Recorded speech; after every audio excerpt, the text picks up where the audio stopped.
45 से 50 आपके अगर सिट्टे हैं एक मुरब्बा फुट में तो ये आइडियल है। यहाँ पे आपको ग्रेन वेट भी अच्छा होगा, ग्रेन का साइज भी अच्छा होगा, सिट्टे जहाँ सेहतमंद होंगे, नाड़ सेहतमंद होगी, फसल को गिरने का खतरा भी कम होगा।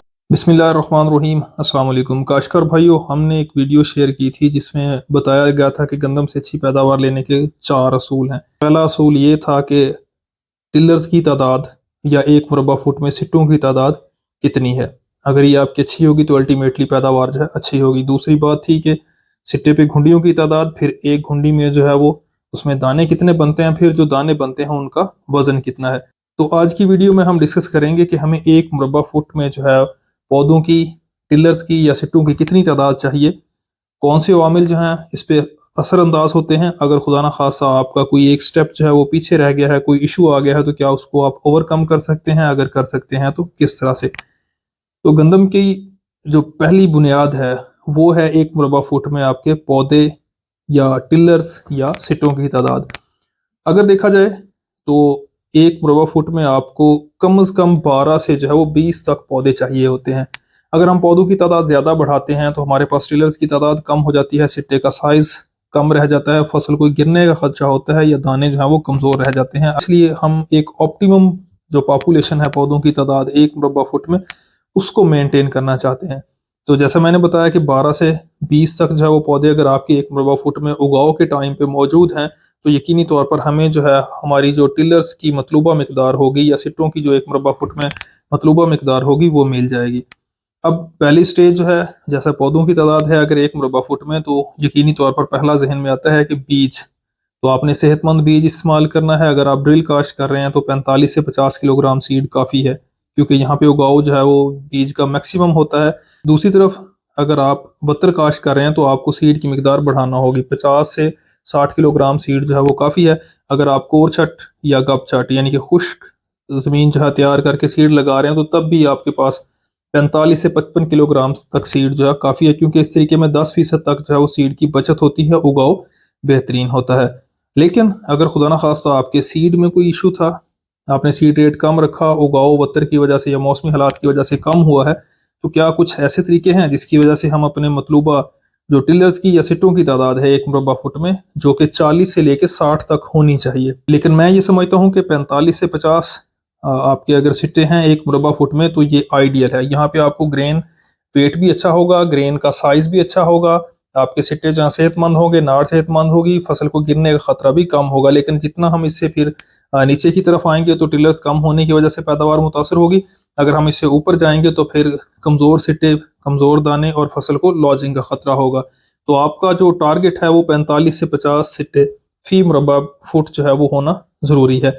तो अब आते हैं पॉइंट की तरफ कि अगर आपका सीड नाकस था, किसी वजह से जर्मिनेशन कम हुई है, तो क्या जो है आप अपना जो हदफ है आपका जो कि 40 से 60 सिट्टे फी मुरब्बा फुट है उसको हासिल कर सकते हैं।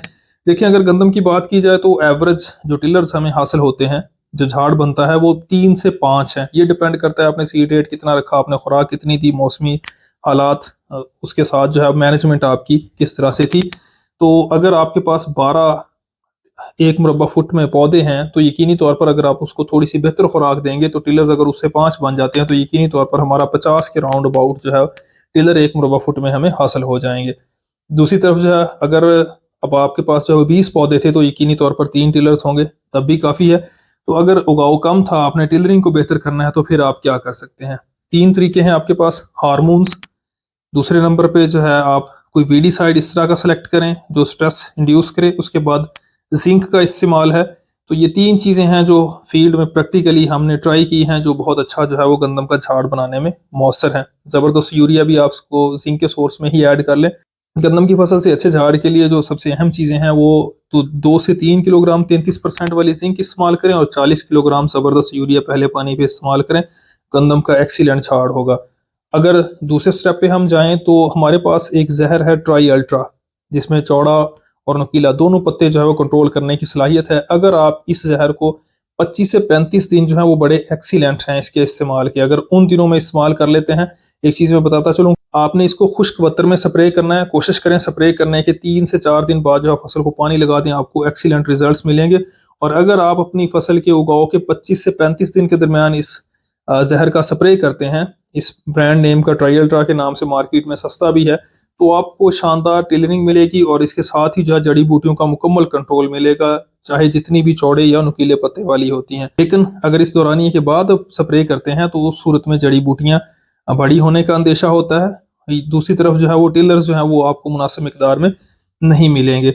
लेकिन ट्राई अल्ट्रा का स्प्रे जो है उस सूरत में ज़्यादा मौसर है जब आपने अपनी गंदम की फसल जो है वो खुश्क तरीके से ज़मीन को तैयार करके उसके बाद काश की हो, चाहे वो ड्रिल है, कोर छट है या गप छट है, कोई भी तरीका था।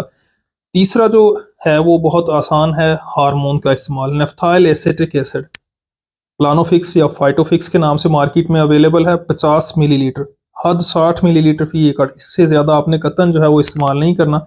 आप उसको बेहतर है कि जिंक के साथ मिक्स करके चिलेटेड जिंक ले लें, हेडलैंड जिंक ले लें या एंग्रो की मौजूद है मार्केट में। इसके अलावा यूडीएल भी देते हैं जिनकी चिलेटेड जिंक है, तो आप उसको जो है ट्राई अल्ट्रा के साथ मिला के जो है वो स्प्रे कर सकते हैं। आप उसको जो है अपना हार्मोन जो है नेफ्थाइल एसिटिक एसिड इसके साथ मिला के स्प्रे करें। लेकिन जो हार्मोन का स्प्रे का दौरानिया है वो भी आपका 30 से लेकर 45 दिन तक, जो बहुत मौसर है, लेकिन आप इसको 55 दिन तक जो है वो कर सकते हैं। ट्राई अल्ट्रा का भी जहर कर सकते हैं, लेकिन मैंने जो डेज की स्पेसिफिक एक लिमिट बताई है उसमें अगर आप इन चीज़ों को अप्लाई करते हैं तो आपको एक्सीलेंट रिजल्ट मिलेंगे। गंदम की जो बुनियाद है अच्छी पैदावार की, उसके मुतालिक आज की वीडियो आपके लिए हेल्पफुल होगी। अगर आपका कोई क्वेश्चन हो आप कमेंट बॉक्स में डायरेक्ट व्हाट्सएप के थ्रू या इस वीडियो की डिस्क्रिप्शन में हमारा व्हाट्सएप ग्रुप का लिंक है, आप उसके ज़रिए हमें व्हाट्सएप ग्रुप में ज्वाइन कर सकते हैं। बाकी जो अगली 3 हमारे डिफरेंट जो है मराहिल हैं, जिसमें घुंडियों की तादाद है सिट्टे पे और दानों की तादाद है एक घुंडी में, और फिर दानों का वजन है, इसको हमने किस तरह से बेहतर करना है, इसकी वीडियोस जो है वो सीरीज़ में साथ ही हमारे चैनल पे टाइम टू टाइम जो है अपलोड होती रहेंगी।